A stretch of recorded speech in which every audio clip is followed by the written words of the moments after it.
तू काली है, तू सरस्वती तू नारी है। नमस्कार, आप देख रहे हैं जनता की आवाज। मेरा नाम है लाल सिंह। आप सोच रहे होंगे कि ये मैंने लाइनें अपने प्रोग्राम को स्टार्ट करने से पहले क्यों किया। तो ये मैंने लाइनें इसलिए उपयोग किया क्योंकि यूपी में 2022 में चुनाव आ रहे हैं, जिसके लिए यूपी की हर पार्टी इस वक्त हर चुनाव को जीतने के लिए तैयार है और वो पूरी कोशिश कर रही है कि वो हर चुनाव को आसानी से जीत सके, चाहे वो चुनाव जिला पंचायत अध्यक्ष का हो या फिर वो ब्लॉक प्रमुख का हो। लेकिन इन्हीं चुनावों के बीच जो हमारे सामने हर रोज एक नई खबरें आ रही हैं, लड़ाई झगड़ा, बम बारूद, गोलियां चलने की जो रोज हमारे सामने खबरें आ रही हैं, इन सभी खबरों को सुनकर लोग दंग रह जा रहे हैं। लेकिन मैं इस वक्त आपको जो खबर सुनाने जा रहा हूं, उसे सुनकर आपके रोंगटे खड़े हो जाएंगे।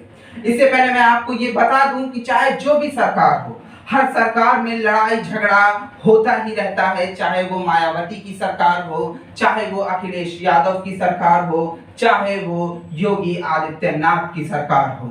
हर एक सरकार में लड़ाई झगड़ा तो आम ही हो गया है।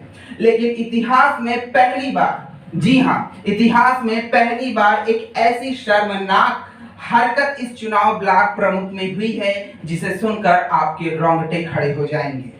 जी हाँ, वो खबर कुछ इस प्रकार है कि एक सपा प्रत्याशी रितु सिंह जो ब्लॉक प्रमुख की प्रत्याशी हैं, वो अपना पर्चा भरने गई और वहीं पर बीजेपी के कुछ समर्थक या यूं कहें कि बीजेपी के कुछ गुंडे उनके साथ सबके सामने बदसलूकी करते हैं।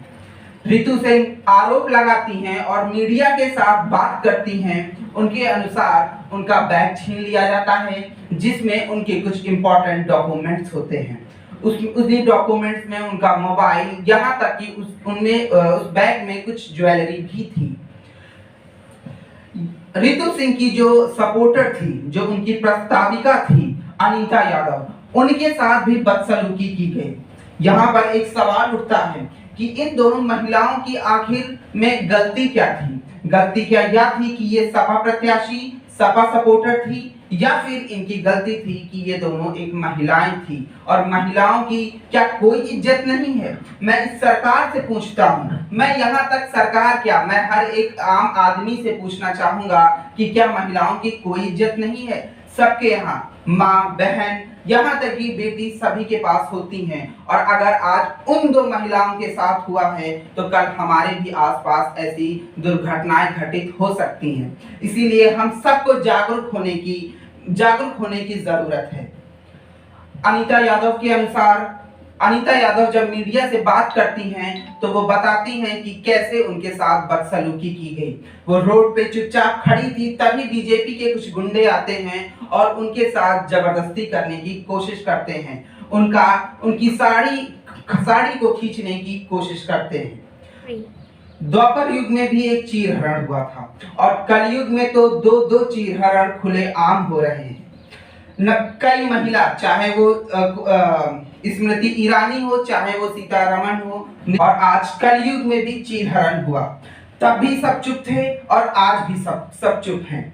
मैं एक सवाल ना मैं किसी सरकार से पूछना चाहूंगा, मैं ये सवाल आपसे पूछना चाहूंगा, यहाँ इस सभी जनता से पूछना चाहूंगा कि जिस देश में नारी को दुर्गा, सरस्वती और यहाँ तक कि काली भी चीरहरण हुआ था और आज कलयुग में भी चीरहरण हुआ, तब भी सब चुप थे और आज भी चुप हैं। लेकिन हम क्यों चुप हैं? ये सवाल आज सबको सोचना चाहिए।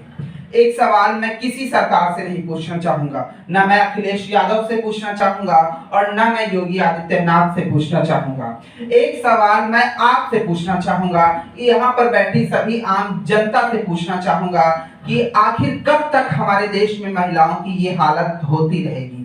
जिस देश में औरत को, देश में नारी को दुर्गा कहा जाता है, जिस देश में नारी को काली कहा जाता है, यहाँ तक जिस देश में जिस मिट्टी को देवी की उपाधि मिली है, उसी देश में उसी देवी के साथ इतना अत्याचार क्यों? ये सरकार तो सरकार है, सरकार को सिर्फ चुनाव जीतना है, उसको महिलाओं की सिर्फ वोट बैंक से मतलब है।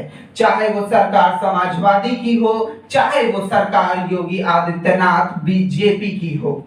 लेकिन ये महिलाओं पर जो हो रहे अत्याचार हैं उनके खिलाफ हम सबको सजग होना चाहिए और हम सबको इसके खिलाफ आवाज उठानी चाहिए।